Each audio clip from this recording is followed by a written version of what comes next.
PLATERPA es el Plan Territorial de Protección Civil del Principado de Asturias y consideró al personal de voluntariado de protección civil como personal esencial, señalándose que había tenido un papel clave y fundamental durante la pandemia y encuadrando a estas asociaciones de protección civil, más de 30 en toda Asturias, en el grupo 6A de vacunación. El grupo 6A es el de las fuerzas y cuerpos de seguridad del Estado. Pero de repente se da un giro a esta estrategia de vacunación y se traslada que únicamente se va a vacunar a los profesionales del sector.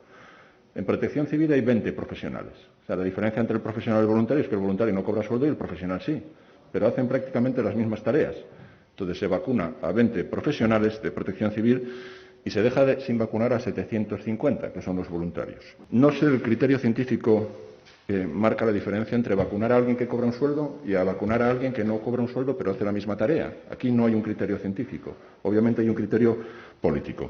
Tampoco sabemos si usted considera razonable, por ejemplo, vacunar a liberados sindicales que no se incorporaron a su puesto de trabajo y dejar sin vacunar a los voluntarios de protección civil que están ahí al pie del cañón desde el principio. Le agradecería que no nos leyera nuevamente el Protocolo Nacional de Vacunación. Nos lo repitió ya tantas veces que lo sabemos de memoria, incluso sin haberlo leído, porque precisamente en el Protocolo Nacional de Vacunación está el problema con los voluntarios, de una interpretación estricta de ese protocolo que otras comunidades autónomas no han hecho y que ya han vacunado a los voluntarios de protección civil, en concreto Cantabria, Madrid o Galicia ya los han vacunado. De hecho, el propio Partido Socialista en la región de Murcia, el diputado Fernando Moreno, ya apuntó del Partido Socialista que se había cometido un error.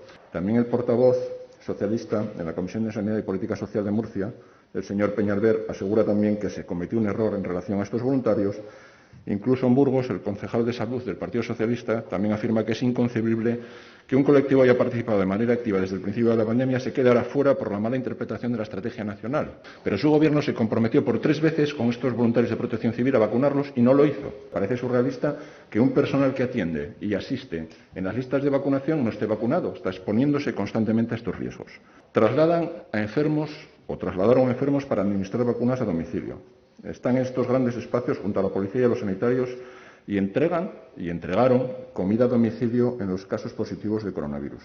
Señoría, el personal de protección civil está siendo vacunado, como bien ha dicho, y se ha programado también en el mismo grupo de priorización al personal voluntario. A día de hoy, ¿cuántos voluntarios de los 750 están vacunados? ¿Cuándo se empezó a vacunar más allá de esas 3 agrupaciones? ¿Me está mintiendo aquí en sede parlamentaria? ¿Están vacunándose ya a día de hoy los voluntarios de protección civil? Celebraríamos enormemente que a raíz de esta interpelación se empiece a vacunar a los voluntarios de protección civil. Lo celebraría. Esta interpelación se presentó la semana pasada y, por lo que dice, hoy ya se están vacunando voluntarios de protección civil. Por 3 veces les dijeron que los iban a vacunar y por 3 veces les dijeron que no los iban a vacunar después. A ver si esta va a ser ya la definitiva, la cuarta.